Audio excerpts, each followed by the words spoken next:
Good evening, my fellow Americans, and welcome to another episode of Late Entry.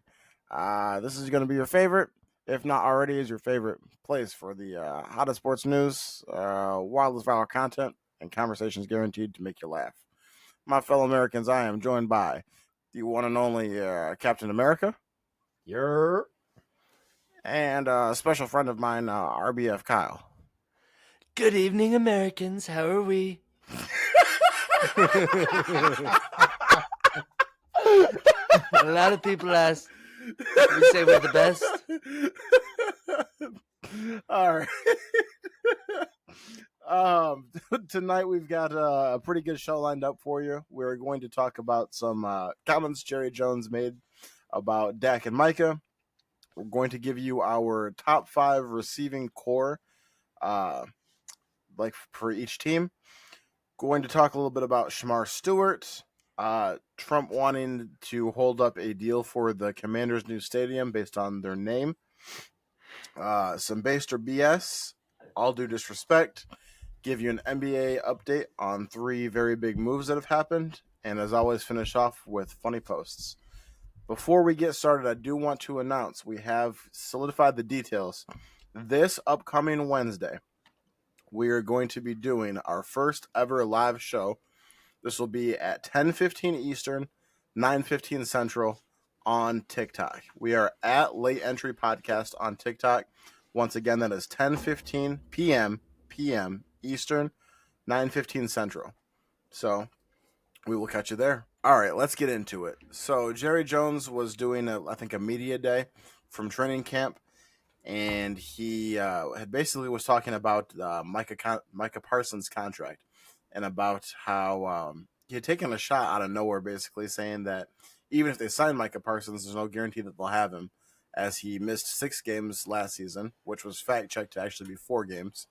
And then he said, we also, a few years ago, made a certain player, Dak Prescott, highest paid at his position in the league, and then he got hurt and missed most of the season. So just kind of inexplicable that he would just randomly take shots at 2 of his stars before the season starts. But that's Jerry for you. J.J. Watt even commented on this and said, anytime you can publicly take a dig at your star quarterback and your star pass rusher simultaneously right before the season begins, you just got to take it. Nothing makes guys want to fight for you more than hearing how upset you are that they got hurt while fighting for you. Toph, thoughts on this? we all know Jerry Jones. He's the Cowboys. He's the NFL. He always have the last say about anything. He always says that nobody can do the job better than him. It's the Cowboys. The headlines, he's addicted to it. He can't help himself. So this is just your typical Cowboys off-season banter. Definitely not a good look, especially, 2 of your most important players on the team. I know my guy Micah, he wants to get that bag. Any real owner / GM wouldn't be taking the personal shots and digs at, your 2 most important players. Especially, you keep saying that this is the year. We have the most talented team in the league, yada, yada, yada. He says it every year. One ear thought the other. I never really understand or care what Jerry Jones has to say. But like I said, the only person in the NFL would do it would be him, because he's the one writing the checks. So technically, he can say whatever he wants to say, for better or worse. Kyle? Yeah, when you're in Jerry world, it's a fever dream, man, to be on that team. That's insane to me to think about. Like you just said, the GM basically saying that about his players, his star players. But it's par for the course when you're in Jerry world. So I expect nothing less from him to just get up there and not even know what the hell he's talking about. Missing 6 games versus 4 games. Honestly, Micah busted his ass to get back as quickly as he did. That would be something I would think an owner would be praising his star player for, not getting on radio and smacking him down for it. So another L by the Cowboys, as always. That always makes me smile, though, to see Cowboys take an L. So keep jerrying it up down there, man. Don't sell the team. Yeah, Toph, or not Toph, Kyle, you had a good point with that. Micah very could have very easily decided, like, you know what, I'm going to sit the rest of the season out. We're probably going to miss the playoffs already. Let me just shut it down and come back healthy for next season. But like you said, he busted his ass to try to get back and play his heart out, despite knowing that it was a slim. I can't remember if it was a slim chance of making the playoffs or if there was no chance by the time he was back. But still came back to fight because the rest of his brothers were on the field fighting. And yeah, to come out here and just take a shot at them like that. Dak's always been the perfect. Even Stephen A, who gets on him on First Takes, I was talking about how he's the perfect guy to be the face of a franchise. Doesn't say anything wrong. And here you are, Jerry, trying to start shit right before the season. But like you guys said, par for the course for Jerry. Sticking with the Cowboys, there has been some talk about CeeDee Lamb and George Pickens being the potential best wide receiver duo for this upcoming season. So we here at Late Entry decided to be fun to not just do duos, but we're actually doing as an entire team, ranking the top 5 best receiving core. Now this is everybody on the team that catches a pass. So we're going to go through and give our top 5. Kyle, starting at 5 to 1. Who do you have? All right, so I'll run it down. I got number 5. I got the Los Angeles Rams, which, funny enough, I'm wearing the Jared Goff Rams jersey. They got plenty of assets, even with Cooper Kupp being gone. I think having Devontae Adams with Stafford is going to be huge.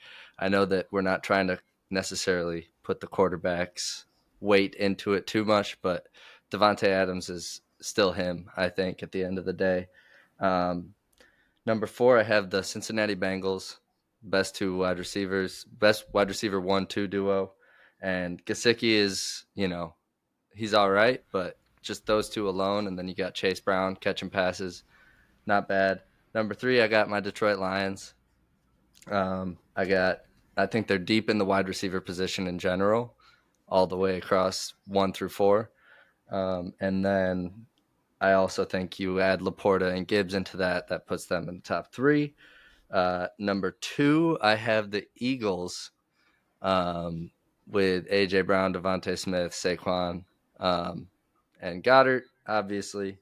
And then I put the Vikings at number 1 just because I think Jefferson kind of puts them over the edge versus the Eagles. And then you also have Jordan Addison, who's fantastic. Jalen Naylor as a great wide receiver 3.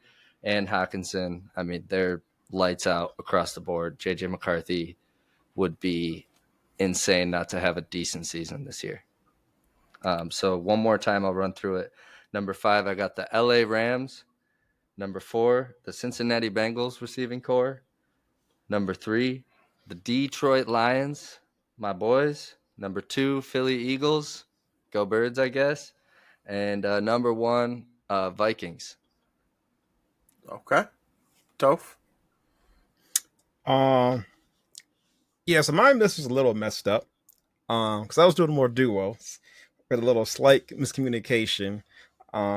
Whatever, my duos are still better than most teams' collective core, so it doesn't matter anyway. But I do have to slightly change 4 and 5. So number 4 will be Jettis and Jordan Addison. I know Kyle had the complete opposite of me. I love me some Jordan Addison, but the other 2 guys as a duo just kind of outweigh those 2, even though Jettis, is the second best receiver in the league. Number 4, I have the Lions core. It's the only team I did a core for. Outside of A-Ra, I think he's the number 1. The rest of the guys are just robbing their sidemen. Number 3, I got Puka and Tay. All you need is those 2. Nobody else really matters. Number 2, A.J. Brown and Slim Reaper. And number 1, who I think should be clear, cut, and dry, we got Uno and we got T, a.k.a. Jamar Chase and T. Higgins. So we'll run through that one more time for you guys. Number 5, Jettis and Jordan Addison. Number 4, the Lions. Number 3, Puka and Devontae. 2, A.J. Brown and Devontae Smith. And 1, Jamar and T. Higgins. I respect that. You pick those those duos. It don't matter who else is on the team. Those duos are strong enough. I get that. Thank you. I've Yep. never heard someone refer to Devonta Smith as Slim Reaper before. I've only heard that for You Kevin never heard Durant. that? I've heard I've heard KD. that. I've heard KD I call mean, Slim Reaper. Smitty, Slim Reaper. Yeah. We've got mostly the same teams on here. I'm gonna be honest with you. I forgot entirely about the Rams, and I'm not sure how that would affect my list or if it would, but that's something to think about Devontae being over there now with Puka. All right, so mine, I've got at number 5, I've got the Dolphins, Tyreek Hill, Waddle, the potential of what Darren Waller could be, Achane. I think that's a very dangerous group of individuals. Number 4, I would have them higher, but this is entire team. If this was duos, this would be completely different for me.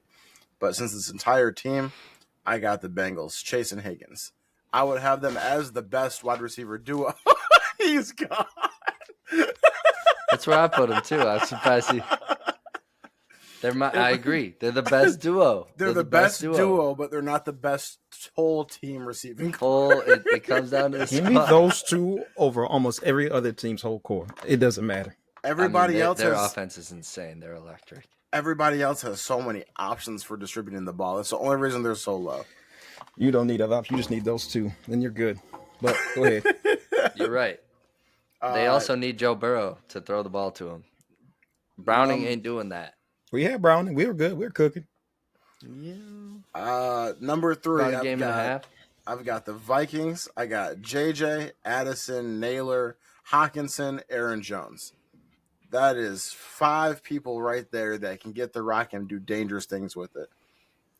Aaron Jones is not that. I mean, he receives it, but But I mean, you're right. The depth. They're my number 1, so I don't know why I'm talking shit. What you mean, bro? He was, aside from Eckler, he's the screen master.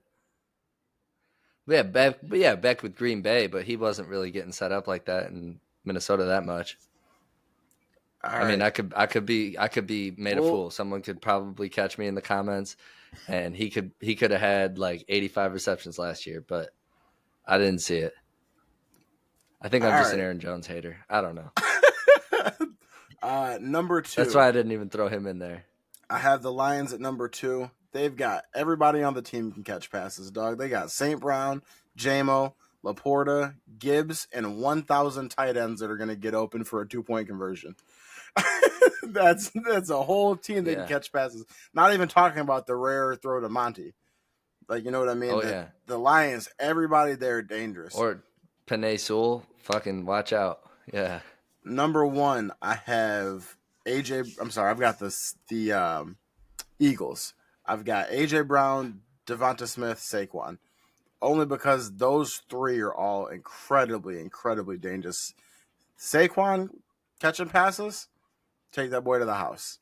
So from 5 to 1, I have Dolphins, Bengals, Vikings, Lions, Eagles. In that order for the top receiving cores on each team. What gripes do you guys have with everybody's lists? I mean, Toph already had his with the... And you walked out on me. Kyle has the Bengals at 4 too. It was just the fact I heard it again. Yeah. I said 1, okay. But once I heard it the second, that's the icing on the cake. I'm biased versus they could have been 3, but I'm biased to the Lions.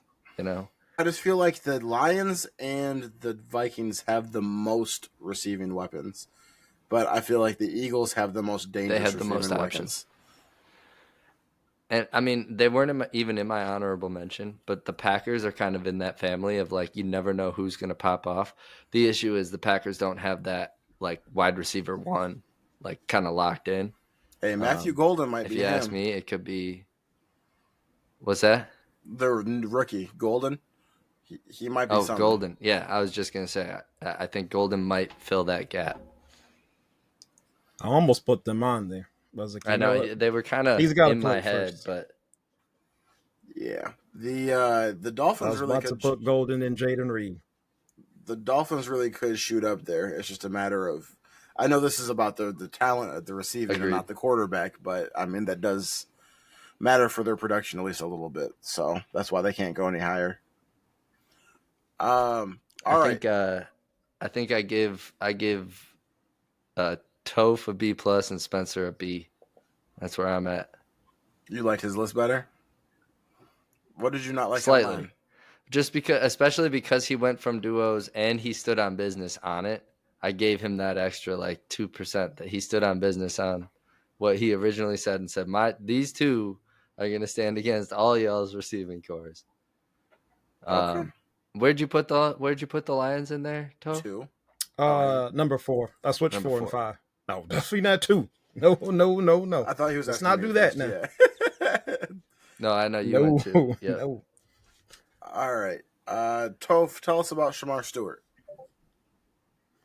All right.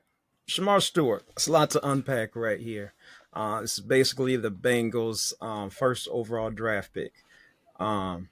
Basically, if Shemar Stewart does not sign his contract by Tuesday after week 10, he could then re-enter the 2026 NFL draft, but the Bengals would not be able to draft him.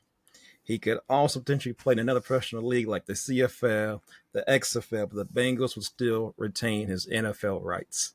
So basically, the Bengals just, if they don't sign him, they lost their first round pick. They don't get their first round pick back. It's a really bad look for both sides, mainly on Shemar Stewart. The only other time that I can remember this almost happened was Jamarcus Russell, way back in his rookie year. And we all know how that one turned out. Basically, there's just a contract dispute between the Bengals and Shemar Stewart about just language in their contract. Biggest dispute is basically the Bengals want to put in a clause that could negate all of his guaranteed money outright, not like year by year, just completely, basically negate any chance of him getting, any kind of guaranteed money. I know right now he is practicing back at A&M, but he cannot actually play in college ball anymore. He has no more, eligibility and things like that, but he could play like any other professional league that he wants to. So definitely an unprecedented thing. Like I said, it's not something that you hear every year. It's just a crazy time and things like that. I do get it for the standpoint of the NFL is you could be the end of your career any day. We've already had a bunch of ACL people getting in for the entire year. Will Levis, he's done for the year. He's even got to play and things like that. So like I said, I definitely understand the point where you want to get your money, set up your family generation, things like that. But at the same time, even if you do go back next year, who's going to take you after this? Because it could be the same thing again. It's a bad look. I don't agree with it whatsoever. I'm not in this man's camp. I can't hear, the talkings, things like that. But like I said, this is a crazy story. Yeah, I agree. It, like you said, it doesn't look good on both sides. I Who would trust this guy after this? Like you just said too. Like, I don't know. Yeah, I don't think this is a great look for him, but I also do think that the Bengals deserve it. They won't even pay one of the best defensive players in the league that has literally broken his back for them. And I'm gonna get on my Woody Page shit for a second. Shout out to Around the Horn. I can't hang it up because I don't have money to buy hangers yet or anything like that. But freaking pay Trey Hendrickson. Pay Trey. Pay him. Jesus Christ, what are we doing? Hey, they also And didn't then want to break sign up your Jamar other edge Chase. rusher, get the bookend, and you got a freaking team. What are we doing, Bengals? You guys are idiots. That's about all I got. They are pissing me the hell off. And I love Joe Burr. I love that offense. They're never going to sniff a championship if they can't figure out that defense. So here's my question with the whole thing. Maybe you guys can fill me in a little bit more on this. You guys say it's a bad look for the player, but here's what I'm curious about. Jaden Higgins for the Houston Texans became the first second-round pick ever to receive a fully guaranteed contract just recently. Luther Burden III also just secured a fully guaranteed contract as a linebacker, I think it said. or no, he's not a linebacker. I'm not sure what his position is, but he is the first player at his draft position to do so as well. So you've got second rounders out here getting fully guaranteed contracts, but the first rounder trying to get a clause taken out where they could void all of his guaranteed money makes him look bad. Why is that? A little bit into Shemar Stewart's background. He's a bit of a project player. He's also had law trouble as well too, and just like most players, especially with law trouble over the past couple of years, you just had Jalen Carter, who just had the crazy speeding, you know, bad luck on that part as well too. Like I said, it's more of the uncertainty and the protection for the team as well too. When you take on a player that just shows just raw talent, you're good. We haven't put the full body of work. That's already just iffy as it is. The plan was to, if you don't sign Trey Hendrickson, at least you have this guy who could potentially, take that.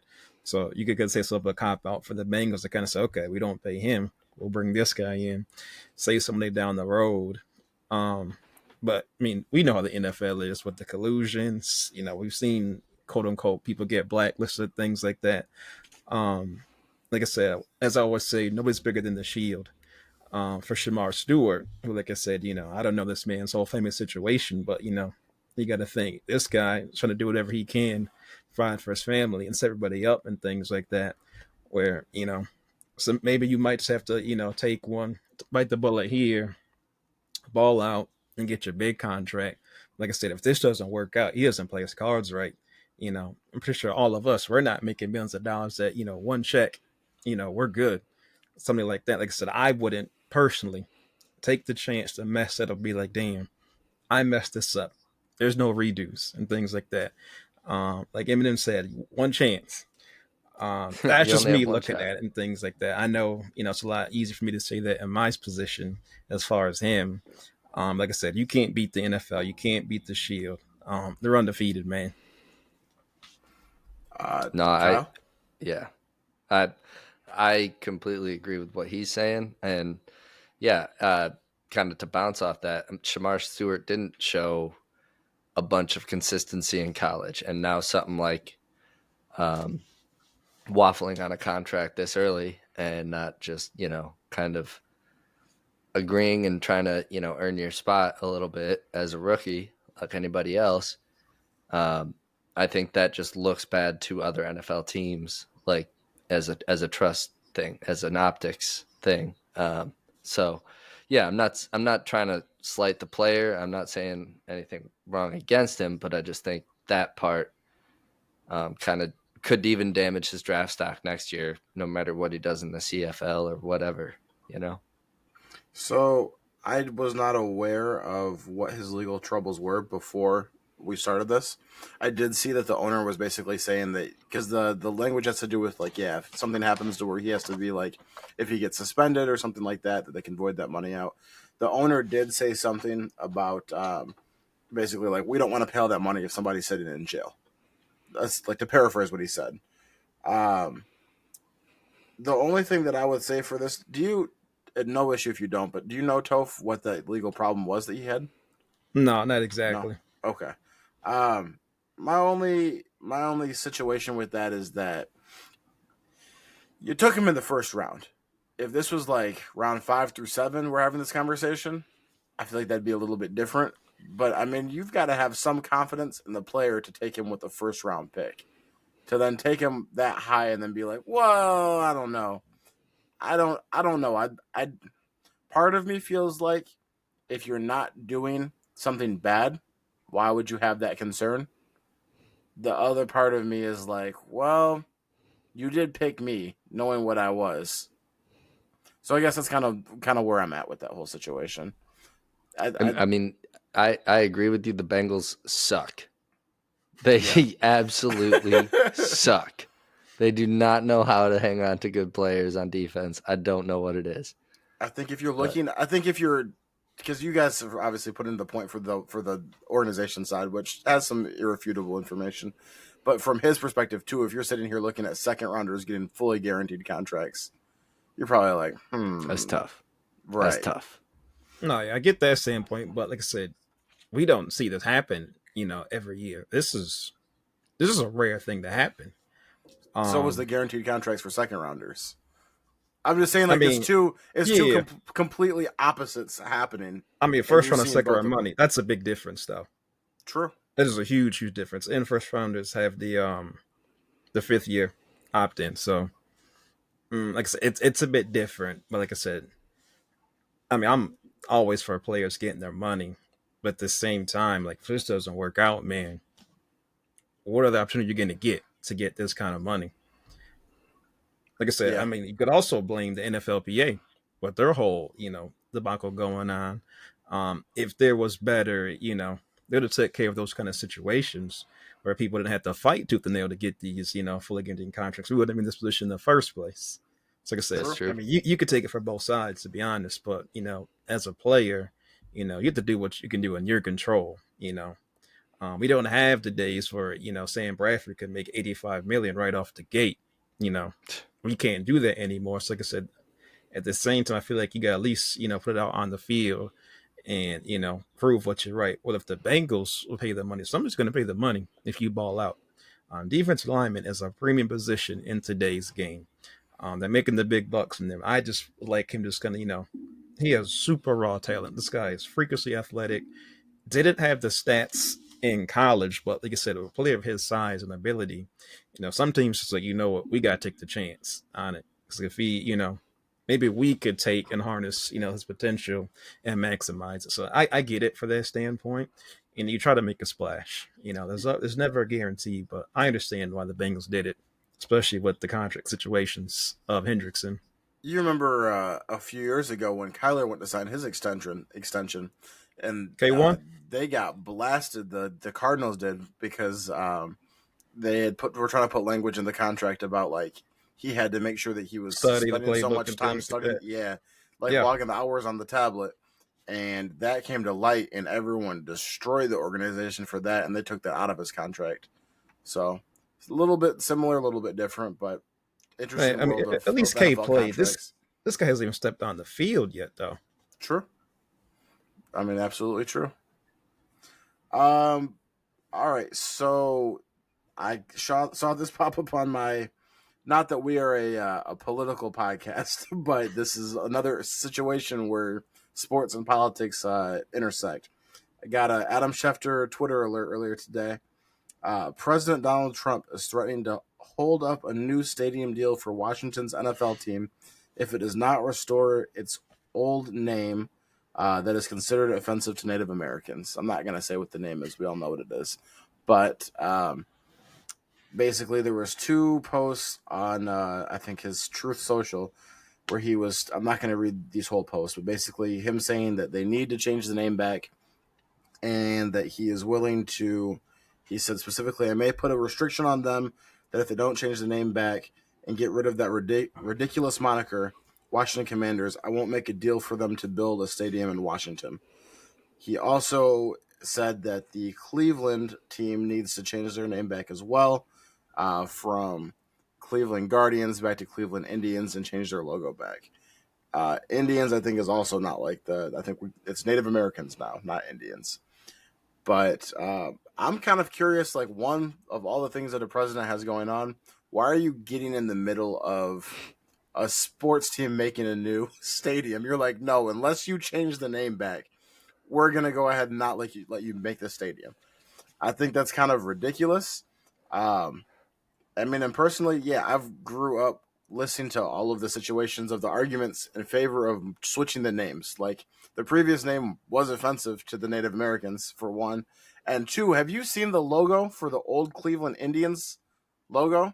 That is one of the Mm-mm. most racist caricatures I've ever seen before, dog. That is it's bad. I mean, I think the fact that they changed them is a good thing.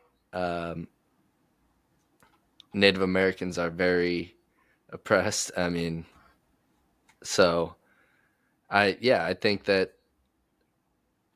this is a good thing that they've kind of woken up to it. So I think that it's stupid that he's even asking for that to be changed back. I think, like you said, a president has a lot bigger fish to fry. But then again, during his campaign, he was literally frying fries. So he, clearly doesn't have that big a fish to fry. He doesn't know what he's doing out there necessarily all the time. But I think we got bombs going on overseas. We got a bunch of shit going on upstairs and Epstein lists that need to be released. And he's talking about what a sports team needs to be changed to. I don't know that's what we need to be talking about right now. Kind of like that when he got mad about like, why are we still talking about the Epstein list? It's like, why are we still trying to change him back to the Cleveland Indians? Like, that doesn't make sense. I don't know if we've ever seen a sitting president try to strong arm a team into changing its name and logo. Otherwise, they can't get a stadium built. That seems wild to me. That's the kind of thing that would make me think about, like, all right, why don't we just move the stadium then? I know that they're the Washington because they're in Washington, D.C., but maybe we'll just move outside of D.C. and just be in Maryland. If that's what you want to do, like, you know what I mean? We'll just take all this revenue money from this district of Columbia and put it somewhere else if this is the kind of stuff that we're going to have to deal with. Toph? Yeah, I mean, one big thing for me is, yes, he's a president, but he's not necessarily a politician. It's not his background. He's a businessman. You could say he's an entertainer. You've never seen any other president, try to have, a UFC main event at the White House. All these other things. It's like I said, I'm not one to tell somebody what to do. Like I said, when I think of Trump, I don't think of him as a politician. That's not his background, things like that. So like I said, it's part of his character. And you kind of say how he got to where he is from just, being entertaining. If you want to call him a rage baiter, clickbait, he gets people to interact. That's what he does. So I'm not surprised. I don't really have an opinion about it. I definitely understand why, because they had a lot of talks about it, even before it officially got changed, of it being offensive. Things this been going on forever. Because, I grew up always knowing them as their old name. Never thought anybody. I didn't think it'd ever get changed. So eventually it finally did. I just feel like, as a person that owns a team, it should be, their decision to want to change their name back, or if they want to be, the Commanders, it's up to the team, I feel like. Do you have an issue with either of the names or anything, or not really? I mean, not me personally, but, if somebody that is, I'm not Native American, but like I said, if, something that's offensive to them, I understand it from their standpoint, but it doesn't, affect me not one bit. So, I mean, how would you feel? We're both black, you and I. How would you feel if it was the Cleveland Negroes? Wait, you are? All right, I'm out. How would you feel if it was the Cleveland Negroes and it was a big ass giant nose and red lips? Jesus.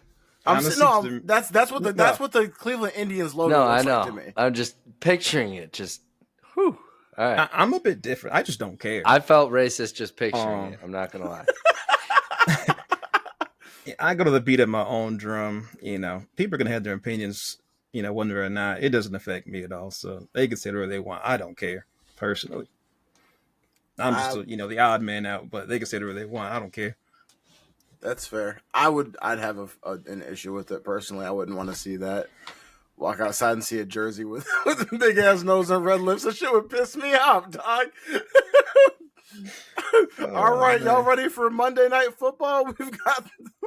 We've got the Washington Negroes versus the Dallas Cowboys. Like, I'm not trying to see that shit, man. Oh man. Watch the mascots at halftime. Yo! Oh no! Oh no! Oh no! Having a mascot every week. Mascot out there, just a fucking black ass skin, grills and twerking. I don't want to see that. Jesus Christ! Get ready for the Negroes mascot, LaQuisha. I'm not trying to see that, bro.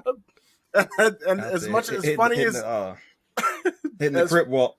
Oh my god! As funny as it is the joke about that, I think that shit would be like really fucking offensive in real life. Man. So yeah, I don't know. I think that's I'm all about the Guardians and the Commanders. I love those names. Yeah, and the other thing too, strictly take emotions out of it entirely, right? You know how much money it costs to rebrand everything, to change your logo, to change your mascot, to design new uniforms, all of that? Is he paying for that? Yeah, Like he's who's got to paying sell a for couple that? of his private jets to do All that. I'm the pretty sure. all the fans that bought merch that say Commanders, all of that. And we're just nope, change the name back. I mean, they were the football team before, so That's true. then they actually got a name. So they Um might have bought that merch too. that is true.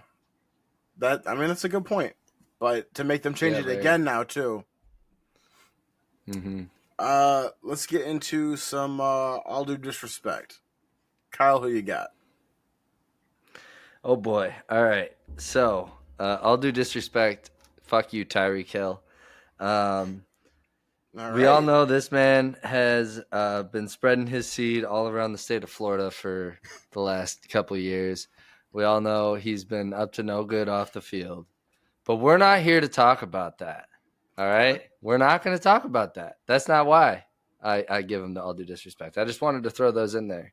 Um, he said that he openly admitted at training camp that this dude does not watch film, which what do you expect is kind of like, what we said about Jerry World when in Tyreek's Hills, you're gonna get it. I mean, but the fact that he admitted to not watching film and to using Madden the night before games to get a lowdown on what's going on with the DBs. He said that Madden does a really good job with their ratings and that he goes and checks their awareness, he checks their speed, he checks their agility, and then he's like, I play a couple games against them, and then I know what I'm doing the next day. Now, what I'll say is 2 years ago, had I seen this interview, I'd be like, damn, he's wide receiver 3 and he's cooking on these dudes.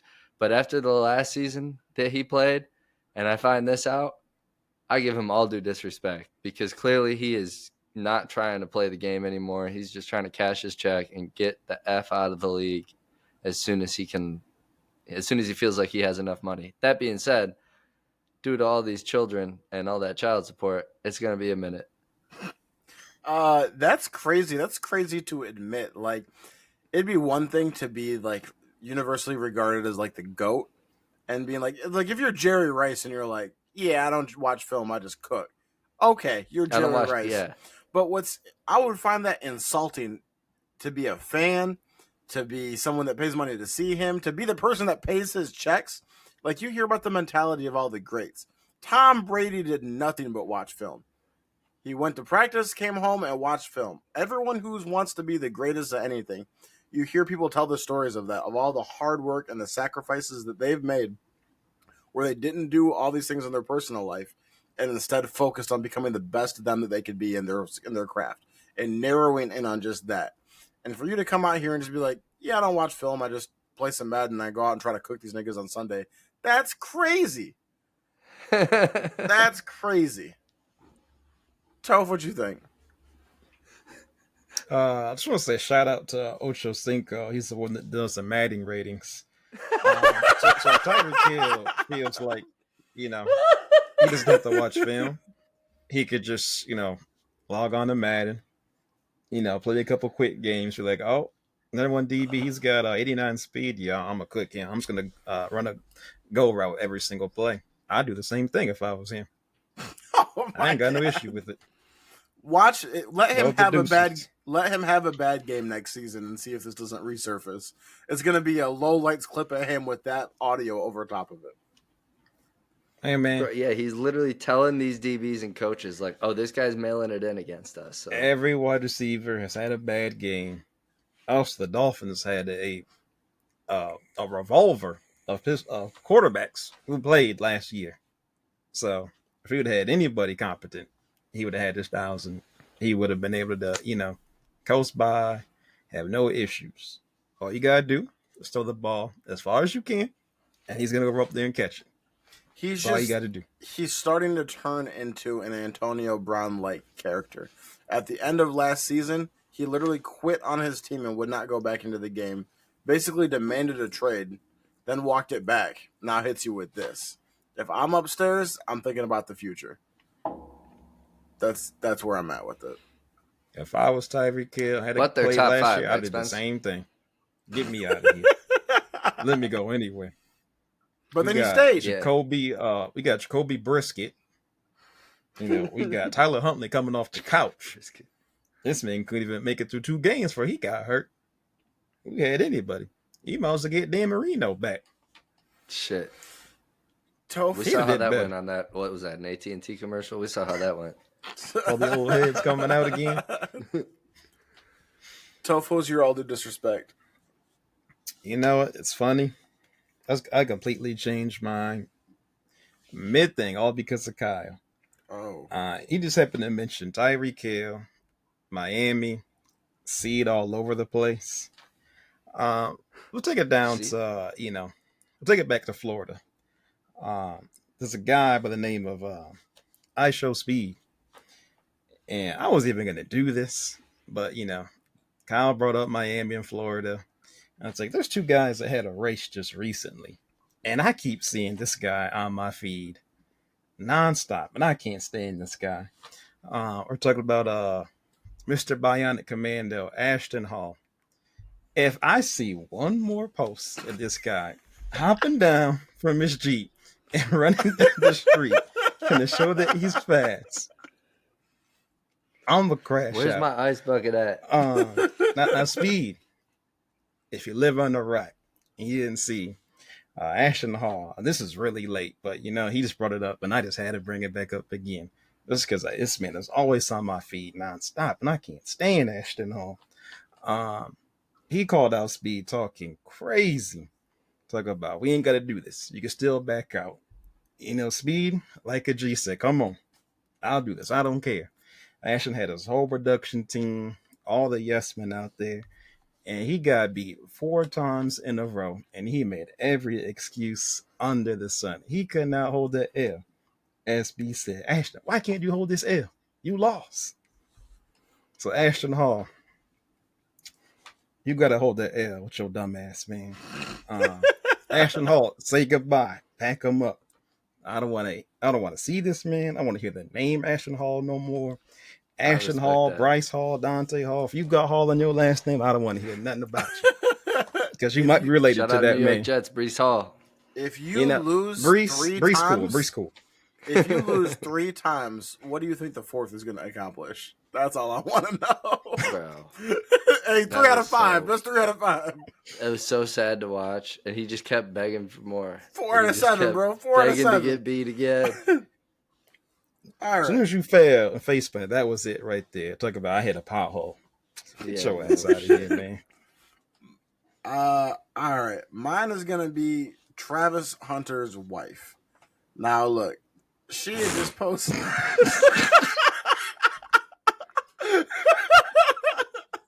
But all due disrespect is Travis Hunter's wife. Dope is out. Now listen. Dope is Dope is gone. Look, bro, I like Travis Hunter. I'm a big fan. Yo. I just think that the public may have been right about this one. Now tell me what happened, because I've been hoping that he was right and that he is making the right decision. Tell me what happens, man. She just posted this video, and I'm not gonna play the whole thing. I'm gonna play a clip of just the beginning of this, so you can get the mood of what this video is. It's a video of her. Is it gonna get booted off YouTube if we play the whole thing? No, it's a video of her. It looks like in her bathroom, crying, and this is the audio going over it. And when God gets ready to make you a great woman, you'll know he's going to make you great by how you suffer. Talking about her being when God gets ready to make you a great woman. Too? Stop. When God gets ready to make you a great woman, you'll know about how she makes you suffer. She's posting this video talking about how she's suffering and she's crying. why is this on social media for us to see? Like, training camp is just now starting. Yo, man was a first round draft pick. You just got married. You should be, from the outside looking in, this should be the greatest time of your life, bro. Y'all are rich.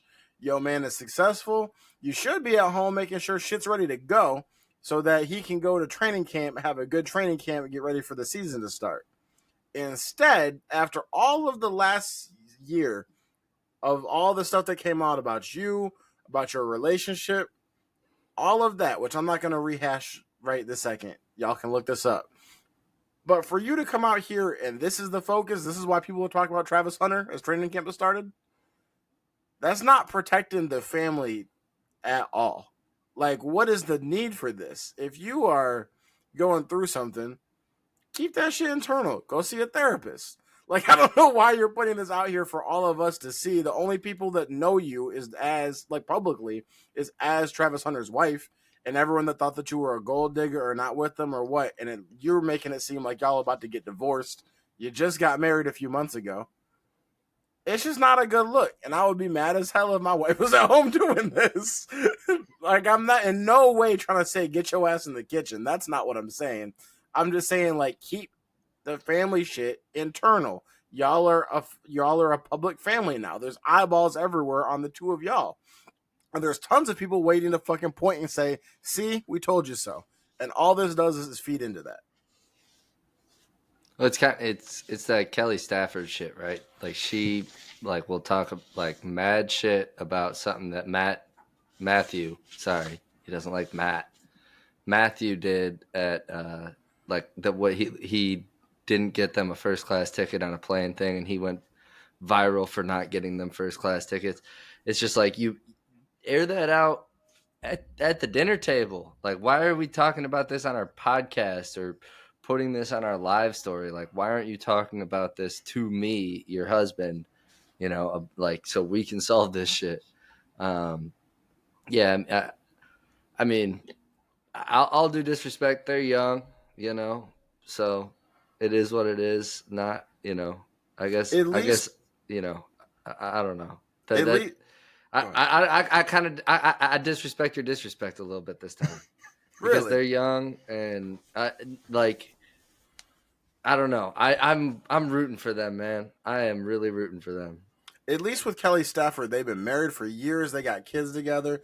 Like, no one thinks that their marriage is falling apart. Like, if you are having a podcast talking about certain things that go on in your life, like, you might tell a story about how your significant other pissed you off that day or something like that. Like, you know what I mean? Like, you're just talking about the struggles of being married. This has nothing to do with that. This just seems like a cry for help about, like, how bad things are at home at a terrible time in bro's relationship or in his career. You know what I mean? Like, it's just a distraction that doesn't need to be had. And I feel like when they talk about, like, protect your image, protect your family, like, it's us versus the world. Like, we handle stuff behind closed doors. Not you come out like a girl on Snapchat at 16 talking about how some dude broke your heart and you put it on your Snapchat story for everyone to see. It's just a ghetto bad look.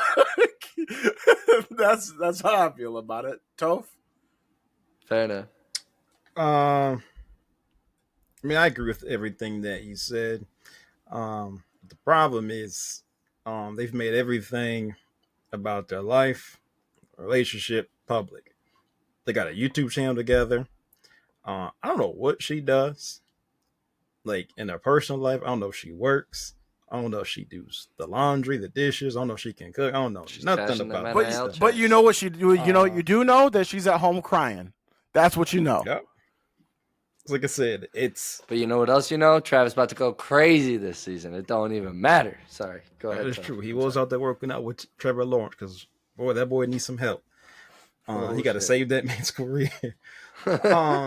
Well, it's just a new day and age, man. I'm the old head of the podcast, but it's this new generation, man.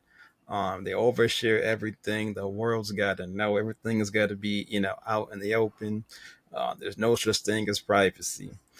As soon as you post anything public to the world about your relationship, it's a done deal. Pack it up. Not everything's free game at that point. It's sad. effective people that keep everything, internal. We don't hear about it, things like that. At this point, I'm a Travis Hunter guy. That was the best for him. Who knows what's gonna happen, man? But that's a bad look. I don't think it's gonna get any better. And that's just going to give, like, all I'm saying is I think that the conversations we should be having about Travis Hunter right now are about how good he looked in training camp, not about us continually talking about his relationship with this woman, which I don't even care to. Yeah, I guess what I'll say is I agree with you. This shouldn't have happened. I don't know if it's worthy of an all due disrespect because they're young lovers trying to figure shit out. Well, aren't you, Mr. His pick? Aren't you Mr. Sweetheart, Mr. Romantic? Your all due disrespect 2 weeks ago was about a coworker got hurt, and now you got to do more work. Homie, he went camping with. I know, but yeah, y'all disrespected my disrespect, so I had to get one back. I'm taking a stance over here, all right? Next, Kyle's going to be posting something on his Instagram story about how we bully him on the podcast. Hey, when God's ready to make you when God was ready to make you a good podcast host, you'll know about how you struggle. I hate motherfuckers with blue hair and cool ass light bars. They're all pieces of shit. That's true.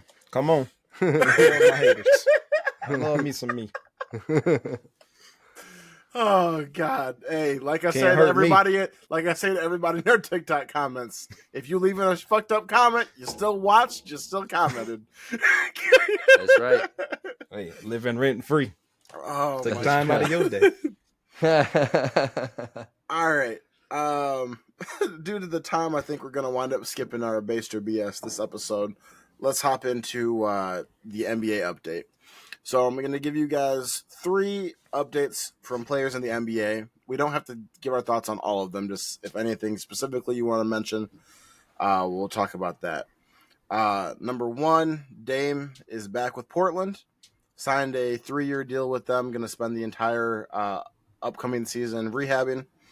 CP3 is back with the Clippers for what is all but certainly his farewell tour.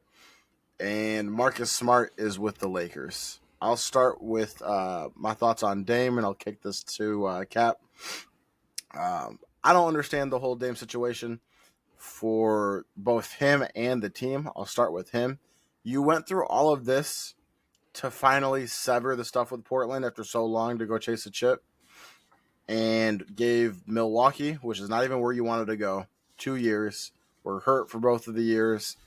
And then called it quits and said, all right, I'm going back home. I don't necessarily get it. This, if I'm not mistaken, and not to just be once again another celebrity's personal life, but if I'm not mistaken, this move cost Dame his marriage because his wife didn't want to leave Portland. And he talked about how lonely he was in Milwaukee without his kids, without his wife, his family. And then to not see it through, I think, hurts me as a fan. From what I understand, maybe some of the options on the table were you could go to the Celtics, sign a vet minimum with them, try to get a ring as a bench player. It would have been a fall from grace from the great player that Dame was, but still, if you had made your mind up to leave to go chase a chip, why not see if you could see that through? You'll still always be as a Portland great. Instead, going back, it almost feels to me like mission failed. It reminds me of the guy who's single or who's in a relationship, and he's I kind of want to see what it's like being single. You know what I mean? You could go out there and get some new girls, and you go out there and see the real world for 2 weeks, and you're like, oh shit, let me get my girl back. I'm never going outside again. That's almost what this feels like. And what's wild to me is it almost makes you think about remember Tom Brady in his last season, he had retired, then he came out of retirement.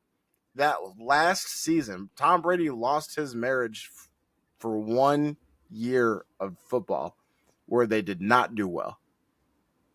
And to a Pilates instructor. But. Yeah. Similar to this, Dame, you went through all of that to go give yourself a chance to see the ring.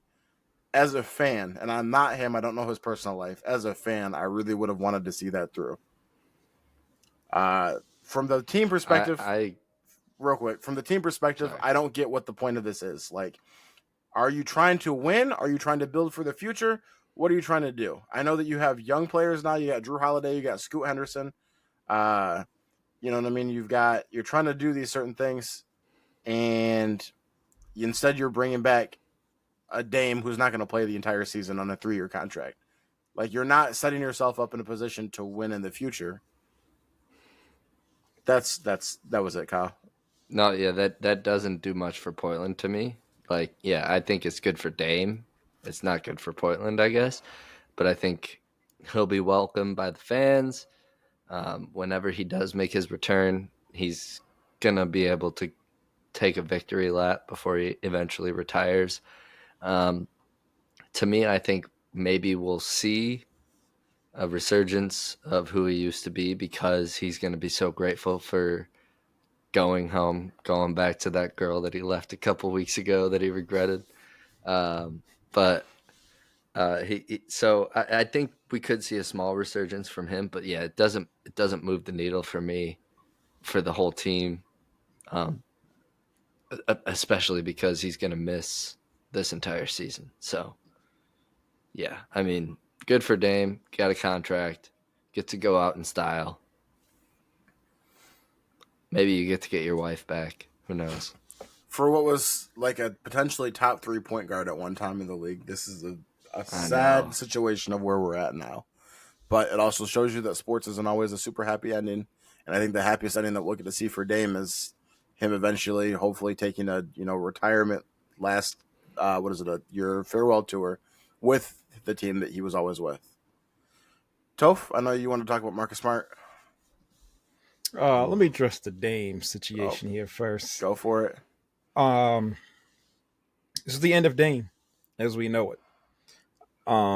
This is a guy that gave everything he had and more to Portland. He never wanted to be a guy that just hopped around team to team to chase the ring. He wanted nothing more than to give the team that drafted him, the team that embraced him, the place that he calls home, even though it's not his home. He felt like he did everything he could. It just wasn't possible. Sometimes the grass isn't greener on the other side. And he left Milwaukee. And I think it was, he didn't expect it to be as hard. I think the main thing was the family aspect. Now, I'm not buying the whole, a wife just, lost a man just because she didn't want to go to Milwaukee. I mean, you're making millions of dollars. You can't just move to Milwaukee? Hell no. There's some other things broke down in that. I don't buy that not one bit. That's some cat to me. But regardless, I think this is just him accepting, hey, maybe it's just isn't card for me. It just wasn't meant to be. And him just wanting to move back home, be like, in his kids' lives, I think is more important to him than winning a ring. Which at that point, hey, be a dad, I ain't got no problem with that, man. You tried. Not everybody can win a ring. That's a very hard thing to do. Now, as far as Portland, I mean, you got, you could say the best player in your franchise on a really cheap deal. I think it's 3-year, $42 million. He can't play this year. Like I said, I think Portland's just going for more of a youth movement. I think it's just Scoot Henderson's time, Shaden Sharp. You got Drew Holiday. You got Donovan Clingan, who's up on the rise. So I think this is just him in his CP3 art, just being a mentor. But I think, the time is up for Mr. Dame. No. Like I said, yeah, unfortunately, I'm a Dame fan as well, too. Like I said, if this is just him just wanting to, be happy again, I ain't got no problem with it, man. You do what you do. It's what's best for you. Yeah. I think it's more just him, so all reports he was miserable as hell in Milwaukee. So if it's best for you, go back to Portland, be, with your family. Hey, man, all the power to you. And other NBA news, CP3, and this is, if he could do it all again, he wouldn't have left the Clippers. He really enjoyed his time here. I think all the greats deserve their, Kobe Bryant farewell tour. Wish the best for them. Don't see the ring coming, but hey, enjoy your time in LA, man. Now the Lakers. This is the interesting one. We got the news about LeBron potentially being traded. Uncertainty in La La Land. If this is LeBron's, one last year, give it his best chance, and then when Bryce, does his 1 year in college, and then wherever he goes, they're gonna bring, the Jameses, and they're gonna join one team, and that'll be his farewell tour. But you bring in dominating and Drew Holiday, or sorry, not Drew Holiday, my bad, Marcus Smart to join the Lakers for one last hurrah. I'm not saying they're gonna win it, but at least you made some moves. You finally got your big men. You got some more defense. I know Marcus Smart was hella inconsistent, as a 3-point shooter. But I swear some guys feel like that man couldn't miss from 3-point shooting. Oh, yeah. But just like the perimeter defense, that man is a true grit and grind player. Maximum hustle. That's something that the Lakers just need. So I'm intrigued to see what they look like. I'm interested to see how the Lakers look like this year. Oh, yeah. I think it's a good puzzle piece they filled for sure with Marcus Smart. 100% agree with what you said. And they're talking about the potential. There's rumors about how Drew Holiday might be on Lakers' watch. See about getting a trade or a buyout or something to get him over there. Then we start really cooking. Who would you give up though? Is it Reeves? Luka? Oh hell! I'm just kidding. Come on, Kyle. It can't be Reeves. Clickbait Kyle, Nico back in it Harrison again. is tingling. Reeves and Luka are the future for sure. I don't buy that. I do. I don't think Reeves is the future. Reeves, at least in the next 3 to 4 seasons, I think, he'll stay with the Lakers. I mean, I've heard some rumblings. If LeBron goes, who's next? Or about another guy in Milwaukee that could be one of the next Laker great big men. Why would LeBron go? Why would LeBron leave the Lakers? I mean, he might get traded. I don't think does LeBron have a no trade? He does. Okay, that doesn't make sense. Why would he want to go anywhere else? Because they're building around Luka, and he might want to go try to link up with like the Cavs for a chip in a weak East.